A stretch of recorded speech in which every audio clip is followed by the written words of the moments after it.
my article, The Big Picture. Why our world is in such a mess environmentally, politically, economically, religiously, and militarily. Despite all political, religious, judicial, scholarly, and vocational institutions, mostly law-abiding good citizens around the world, worldwide fellow feelings, technological breakthroughs, commercial accessibility, and a planet so responsive to our common needs, as well as forgiving for generations of misdeeds. This is the food for thought for all world citizens. Abstract. Let's be direct. We talk about open government, honest society, responsible citizens, free trade, human rights, and democracy. But the code of secrecy began with the kings of France, who required strict secrecy for their high financial needs. This began Switzerland's long reputation as a safe haven for funds for noblemen fleeing the revolution or staging aggressive wars, and often seeking convenient financial asylum.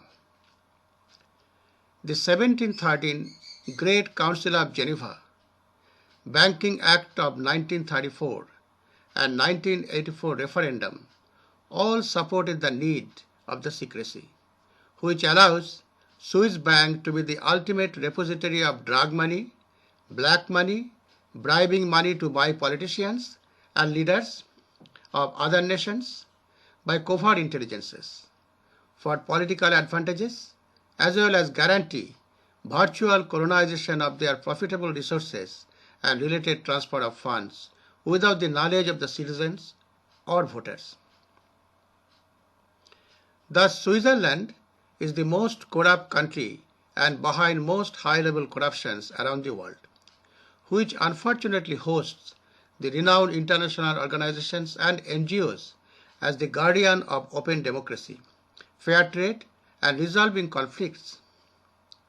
Switzerland is a half democracy, where like-minded 100,000 people pass bills and control government.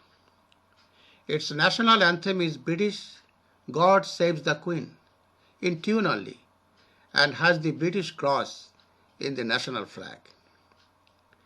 Thus, without opening the Swiss bank for accountability and visibility, true participatory democracy, fair free trade, and open, honest, accountable governments are not possible. Since the historic eugenic supremacists and evangelists have been meticulously running shadow governments by virtual country within a country using Superior General of Vatican, Holy See, and ESMOM.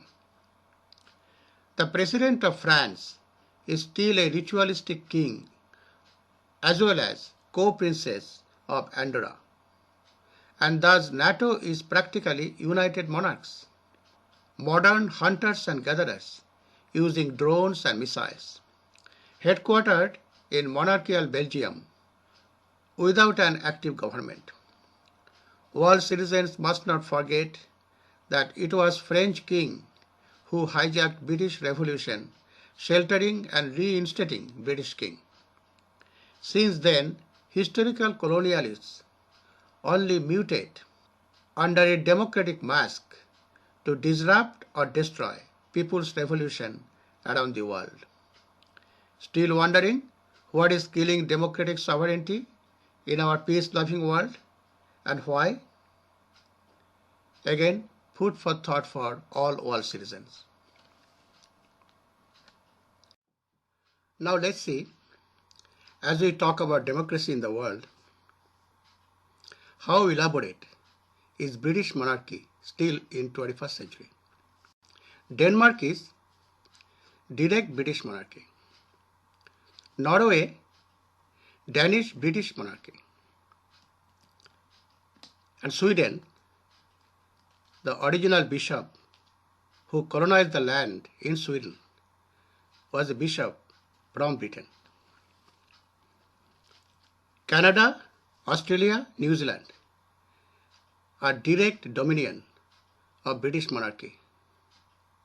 Even India, still, by constitution, is part of the British monarchy. And all the monarchs around the world, they are somehow associated as associates and collaborators of the British monarchy. That is the situation of the world in 21st century as we talk about democracy, open and free world. Now let's talk about a little bit of history. Beginning with 495 BC, city-states Athens enjoyed true participatory Greek democracy, which was destroyed by Dorian king of Macedonia, Philip II, Alexander's father, burning down the temple of Artemis of Ephesus, introducing the conservative politics of royalty, loyalty for militarism.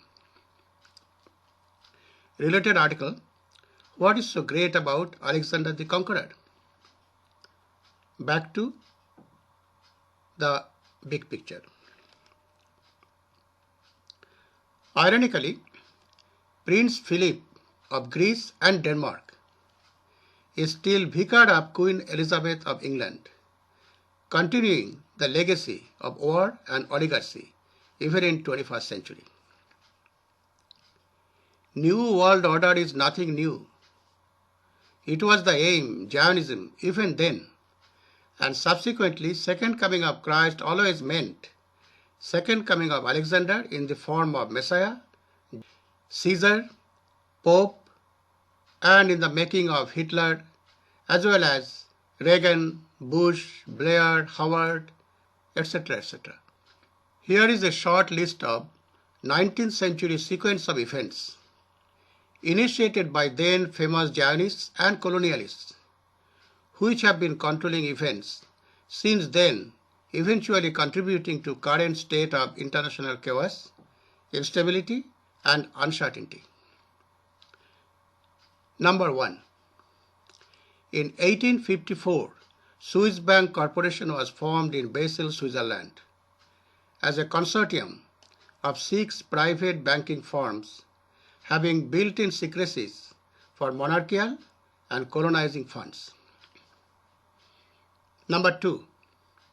In 1863, Jean-Henri Dunant, a Swiss businessman, owner of Palestine Colonial Company, founded Red Cross as an NGO in Switzerland with a symbol resembling the flag of England and Switzerland. Number 3. In the same year, 1863, Alfred Nobel, a Swedish chemist and armaments manufacturer, obtained the first patent of nitroglycerin, dynamite, an industrial and military explosive. Number 4. In 1877, British businessman and colonialist Cecil Rhodes advocated establishing secret society of the elect for colonizing the entire world and founded Rhodes Scholarship as well, using Oxford University to achieve that goal. Number 5. In 1896, Nobel signed will for Nobel Prize in Physics, Chemistry, Biology, Economics, and Peace to encourage peace among European Fraternal Union, while inspiring academics and scientists to develop deadlier weapons for Allied security and colonizing applied technology and related economy. In 1897, Theodor Herzl, an Austrian Zionist leader and founder of modern Zionism, laid down foundation for anti-Semite activities, which led to Holocaust against European Semites, resulting in diaspora in unattainable parts of Palestine and other parts of the world. In 1897, Rabbi Gothel attended the first Zionist Congress in Basel, Switzerland, He was the most prominent American to respond to Theodore Herzl's call for anti-Semite causes. Number 8. In 1898, yellow journalism started in America supporting state terrorism to justify wars for global invasions, orchestrated by media giants Hearst and Pulitzer. In 1898, America became imperialist, embracing internationalism, ending founding fathers' vision of isolationism. 1906 Peace Prize to Spanish-American War General Theodore Roosevelt was an indirect invitation to America to join then Imperial Alliance, which would be called later League of Nations and would become United Nations after World War II. The ideology behind the axiomatic belief that leads to the systematic elimination of groups of people can be traced back to the work of Reverend Thomas Malthus, 1766 to 1834. Thomas Malthus, an employee of the British East India Company, had determined that the world was too small for mankind, that mankind's population needs to be scaled back artificially. Francis Galton, 1822 to 1911, the cousin of Charles Darwin, added to this theory on the strength of Darwin's theory of evolution by proposing that the culling of humanity should logically begin by eliminating the weakest elements of the society, such as the poor, the sick, the primitive elements, etc. His proposition became the doctrine of eugenics, which in turn was used by many agencies to shape the axioms of humanity to enable large-scale murder in history. What's wrong with survival of the fittest? Darwin's royal mistake leading to eugenic causes for wars and holocausts by the anti-democratic forces, including deceiving united constitutional monarchs. Ever wondered how invasive war planners, military generals, strategists, politicians, executives plan and hurt distant people in cold blood, destroying cities and livelihood, disrupting water and electricity with missiles and sorties, yet go home and be loving to their family, friends, even pets? Is it because they justify genocidal duty in mind that requires killing and destroying other kind? Food for thought for all world citizens. Why Zionists are racist? Quote, I contend that we are the first race in the world. Unquote. British Zionist Cecil Rhodes. Why Zionists are the fascists? Again, quote, I contend that we are the first race in the world and that the more of the world we inhabit, the better it is for the human race. If there be a God, I think that what he would like me to do is paint as much the map of Africa British red as possible. Unquote. Again by Cecil Rhodes, Zionist, British businessman. Cecil Rhodes advocated in 1877 the British Empire re-annexing the United States of America and reforming itself into an imperial federation to bring about a hyperpower. West never identified the British Zionist Hitler, Cecil Rhodes, who wanted to colonize the entire world and space. Rather, his ideology seems to be running most Western foreign policy to sustain colonization and space program to colonize Moon and Mars. Hitler is not a German name. Adolf Hitler. And how the Zionists, racists and fascists, want to colonize the world? Quote, to and for the establishment, promotion and development of a secret society. The true aim and object whereof shall be for the extension of the British rule throughout the world, the perfecting of a system of emigration from the United Kingdom, and of colonization by British subjects of all lands where the means of livelihood are attainable by energy, labor, and enterprise, and especially the occupation by British settlers of the entire continent of Africa, the Holy Land, the valley of the Euphrates, the islands of Cyprus and Candia, the whole of South America, the islands of the Pacific not heretofore possessed by Great Britain, the whole of Malay Archipelago, the seaboard of China and Japan, the ultimate recovery of the United States of America as an integral part of the British Empire, the inauguration of a system of colonial representation in the imperial parliament which may tend to weld together the disjointed members of the empire, unquote.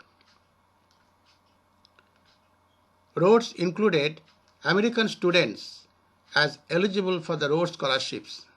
He said that he wanted to breed an American elite of philosopher kings who would have the United States rejoin the British Empire.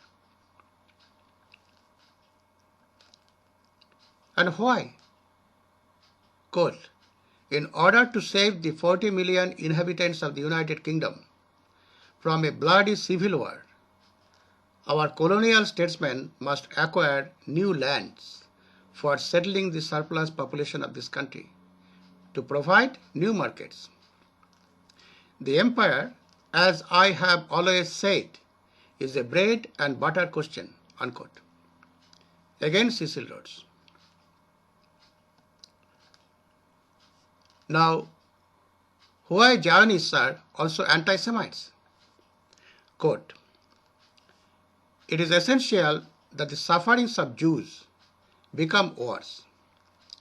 This will assist in realization of our plans. I have an excellent idea. I shall induce anti-Semites to liquidate Jewish wealth. The anti-Semites will assist us thereby in that they will strengthen the persecution and oppression of Jews.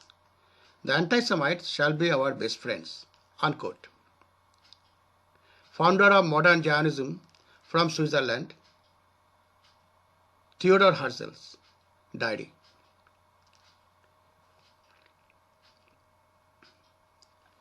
Ever wondered why prices of basic commodities rise during recession, undermining insulting scholarly economic theory and renowned economists? Because the Federal Reserve of USA is a private organization run by the private people, has nothing to do with US Congress and Senate. Quote, at the time of stock exchange drops, the Fed boss Ben Bernanke said to his colleagues, quote, buy everything. I shall give you so much money that you will be able to do so. You can get as much as you want. Later, when assets get dearer, you will make dozens of percents, whilst you will give back a mere few percent at around the nominal value. We shall declare this program as our joint success, unquote. The greatest source of conflicts was the Balfour Declaration of 1917. Lord Balfour wrote a memorandum from the Paris Peace Conference, which stated that the Allies were committed to Zionism and had no intention of honoring their promises to the Arabs. Now the allies of World War I were United Kingdom, Northern Ireland, United States of America, mainly, and France. Now, what are those secret societies Cecil Rhodes mentioned? Royal Institute of International Affairs from England, Bilderberg from Netherlands, Skull and Bone Societies of USA, Council on Foreign Relations, both in Europe and America. These are the main secret societies who work hand in hand with covert intelligence alliance like Five Eye intelligence among United Kingdom, Canada, Australia, New Zealand, and United States of America, as the Sixth Eye Mossad of Israel, who is above all the covert intelligences, have the common knowledge of everyone, bypassing all built-in security of modern civilized governments and people's accountability. God bless all citizens to be conscious about these issues to regain our world as a free, democratic people's world.